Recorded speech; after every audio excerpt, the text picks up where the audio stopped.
MCD चुनाव की जो शुरुआत है वो हो चुकी है और इस वक्त जो है हम मसूदपुर में है। वसंत कुंज का ये वार्ड 156 का जो मसूदपुर डेयरी है, यहाँ पर हम शहीद भगत सिंह पार्क में। और यहाँ पर देखिए किस तरीके से जो यहाँ के प्रत्याशी हैं, एनसीपी से जो प्रत्याशी हैं मनोज महलावत, वो यहाँ पर पहले शहीद भगत सिंह को जो है माला अर्पण कर रहे हैं। उसके साथ ही साथ आपको बता दें कि यहाँ पर देखिए सैकड़ों की तादाद में जो लोग हैं वो यहाँ पर पहुंचे हैं। और सबसे बड़ी बात यह है कि जिस तरीके से अगर आज की बात करी जाए, क्योंकि बहुत महत्वपूर्ण दिन है, क्योंकि नामांकन का जो दिन है, सभी पार्टियां जो है अपना अपना नामांकन भर रही है। वहीं अगर मनोज महलावत की बात की जाए तो मनोज महलावत जो है पिछले 5 सालों से भी इसी वार्ड में जो है निगम पार्षद थे। और उनके साथ साथ जिस तरीके से मैं लोगों को दिखाऊंगा, क्योंकि जो लोग यहाँ पे हैं उसके बाद घरों से बाहर जो लोग हैं अपनी अपनी बालकनियों से, क्योंकि अगर इस साइड की अगर मैं आपको दिखाऊं कि किस तरीके से देखिए लोग जो है अपनी अपनी बालकनियों से जो है वो भी देख रहे हैं, तो कहीं ना कहीं ये वो समर्थक है जो मनोज महलावत के साथ हमेशा रहे। ये वो वोटर है जो हमेशा रहते ग्राउंड पर, क्योंकि आज जो है एनसीपी जो कि राष्ट्रीय कांग्रेसवादी पार्टी है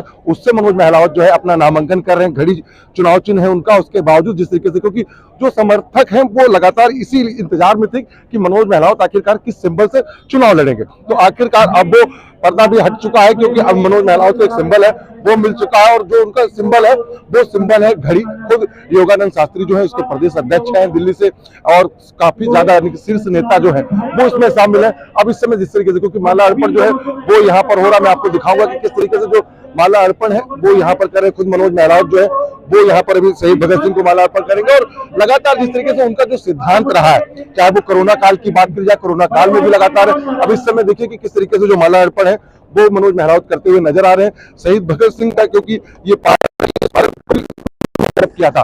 तो जाहिर सी बात है कि जिस तरीके से आज का जो दिन है वो महत्वपूर्ण इसलिए हो जाता है कि उन सभी राजनीतिक पार्टियों के लिए महत्वपूर्ण है कि आज जिस तरीके से जो नामांकन की सबसे पहली जो प्रक्रिया है वो जब आज लास्ट दिन है, और यहाँ पर अपना नामांकन जब करने के लिए मनोज महलावत जो वार्ड 156 से वो पहुंचे हैं, तो पहले यहाँ पर शहीद भगत सिंह का आशीर्वाद ले रहे हैं, लोगों का आशीर्वाद ले रहे हैं, जो बुजुर्ग हैं उनका आशीर्वाद लिया, उनके परिवार के लोग यहाँ पर पहुंचे हैं, यहाँ के प्रधान जो है वो यहाँ पहुंचे, साथ ही साथ कई युवा साथी जो उनके साथ हमेशा सुख दुख में रहे, तो वो सभी लोग यहाँ पर मौजूद हैं। और जाहिर सी बात है कि एक महत्वपूर्ण दिन इसलिए भी है क्योंकि चुनाव की जो तारीखें हैं वो जिस तरीके से सभी को पता है कि 4 दिसंबर को राजधानी दिल्ली में नगर निगम का चुनाव है। और उसके साथ ही साथ अगर आज की बात करी जाए, क्योंकि आज जो नामांकन हो जाएगा उसके बाद पूरी तरीके से देखा जाए जितने भी प्रत्याशी हैं वसंत कुंज वार्ड के वो आमने सामने आ जाएंगे और डोर टू डोर उनकी कैंपेनिंग है वो शुरू हो जाएगी। और आज के दिन जिस तरीके से, क्योंकि कैंपेनिंग के साथ साथ आप देखेंगे कि जो नामांकन उसमें भी जोर शोर से सभी लोग लगे हुए हैं। जाहिर सी बात है कि लगातार जो है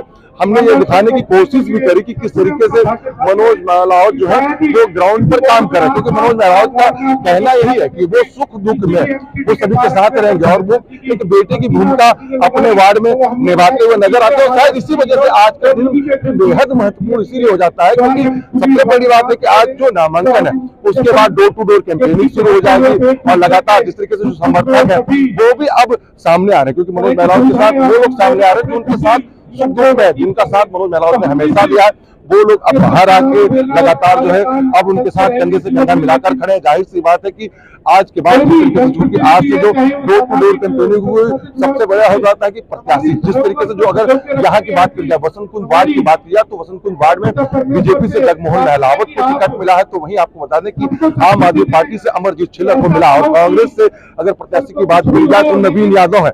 वहीं अगर एनसीपी पार्टी की बात करें तो जगमोहन महलावत खुद ग्राउंड पे है। तो जाहिर सी बात है कि आज के दिन की अगर बात करी जाए तो किस तरीके से, क्योंकि ये सब वो प्रत्याशी हैं जो कि मनोज महलावत के साथ हमेशा लगे रहे। जिस तरीके से आप देखिए कि यहाँ पर जो लोग हैं वो यहाँ पर पहुंचे हुए, किस तरीके से मेरी आपको मैं दिखाऊंगा कि यहाँ पर जो लोग पहुंचे हुए और जाहिर सी बात है कि यहाँ पर सभी ने भी एकजुट होकर जो है माले अर्पण किया और उसके साथ जो अब कैंपेनिंग की जो है क्योंकि नामांकन है वो भरने जाएंगे। और उसके बाद जिस तरीके की आज का जो दिन है वो इसीलिए बेहद महत्वपूर्ण हो जाता है कि सबसे बड़ी बात यह है कि अब नामांकन के बाद समर्थक हैं वो आएंगे और साथ ही साथ आर न्यूज के दर्शकों से भी गुजारिश है कि 4 दिसंबर को अपना मतदान जरूर करें, कोई भी प्रत्याशी हो उसको अपना वोट जरूर दें क्योंकि आपका वोट बहुत महत्वपूर्ण है। और 7 तारीख को जो नतीजे आएंगे सबसे पहले आप आर न्यूज के उन नतीजों को देखें। आर न्यूज के लिए अपने सहयोगी नीरज अवस्थी के साथ राकेश सोनी, आर न्यूज दिल्ली। देखिए घड़ी हम सभी पहनते हैं, मैंने भी पहनी है, आप सभी पहनते हैं, तो घड़ी के बगैर गुजारा नहीं है। अगर समय बंद हो गया तो सब रुक जाएगा। और रही बात कमल को छोड़ने की, तो मैंने कमल को छोड़ा नहीं है, मेरे विचारों की लड़ाई है इतने।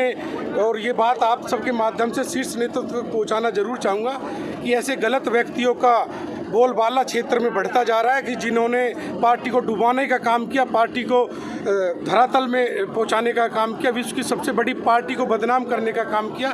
ऐसे लोगों से, ऐसे दुराचारी लोगों से हमारी लड़ाई है और इस लड़ाई को अपने क्षेत्र की जनता के बीच रहकर लड़ेंगे। हमारा किसी ना पार्टी से द्वेष है, ना किसी हमारा किसी ऊपर किसी सुनेत्र से, लेकिन जो क्षेत्र में जो गंद पनप रहा है, जैसे खरपतवार फसल में पनप रहा, उस खरपतवार को हटाने के लिए हमारी लड़ाई है और ये लड़ाई जारी रहेगी। हमने अनेकों कष्ट झेले हैं और उन कष्टों का आप सब गवाह हैं। हमने इतने मुसीबत के समय अपने क्षेत्रवासियों की इतनी मदद की कि जितनी शायद ही दिल्ली में किसी पार्षद ने की हो या किसी नेता ने की हो, और अपने नाम से नहीं की, अपने शीर्ष नेतृत्व के नाम से की। और आज भी उनके शान में हमें कोई कुछ नहीं कहना। हमें अपने ये कि एक ऐसी लड़ाई लड़ने जा रहे हैं कि जो क्षेत्रवासियों के हित की है। और बार आप जा रहे हैं, अपने काम के बल पे जा रहे हैं चुनाव के मैदान में। देखिए, बिल्कुल मैं अपने काम के दम पे वोट मांगूंगा। मुझे किसी की लाइन छोटी नहीं करनी, मुझे अपनी लाइन पे ही विश्वास है और मैं अपने काम के दम पे ही वोट मांगूंगा। और मेरे इसके अलावा मेरा कुछ नहीं है। मेरे पास कहने को बताने के लिए इतना कुछ है कि आज एक बार नॉमिनेशन के बाद फिर से हम अपना एक सारी प्रक्रिया के तहत सारी चीज़ें बातें रखेंगे। हर दिन एक नई चीज़ रखेंगे और ना सिर्फ यहाँ बल्कि आसपास के सभी क्षेत्रों में जहाँ भी लोगों ने हमें आशीर्वाद दिया, प्यार दिया, वहाँ हर जगह जाकर पहुँचकर अपनी बात रखेंगे, अपनी पीड़ा रखेंगे और फैसला क्षेत्रवासियों के हाथ में छोड़ेंगे कि आपको जो करना है आप करें। आशीर्वाद आपका हमारे सरमाथे पे होगा, जो उनका निर्णय होगा वो सर्वमान्य होगा। इस तरह से सैकड़ों के हाथों में तिरंगा है, आपके नॉमिनेशन के पहले दिन ही इतनी संख्या है, तो क्या मानते हैं 14 आगे जो परिणाम आएंगे किसके हिसाब से आएंगे? देखिए, परिणाम क्षेत्र की जनता को देने हैं। नेता ऊपर से टिकट ला सकता है परिक्रमा करके, गणेश परिक्रमा करके, जी हजूरी करके, तलवे चाट के, लेकिन आना तो क्षेत्र की जनता के बीच में ही है और फैसला तो क्षेत्र की जनता को ही करना है। तो अब क्षेत्र की जनता फैसले करने के लिए तैयार है। ये भूल ही नहीं है कि कोरोना में इनके रसोई में झांक के किसने देखा राशन है कि नहीं है, किसने इनको दवाई दी बीमारी में कि है कि नहीं है, किसने इनको काढ़ा पहुँचाया कि आपका स्टेमिना मजबूत रहे, किसने इनको सैनिटाइज किया, किसने इनकी सफाइयाँ की,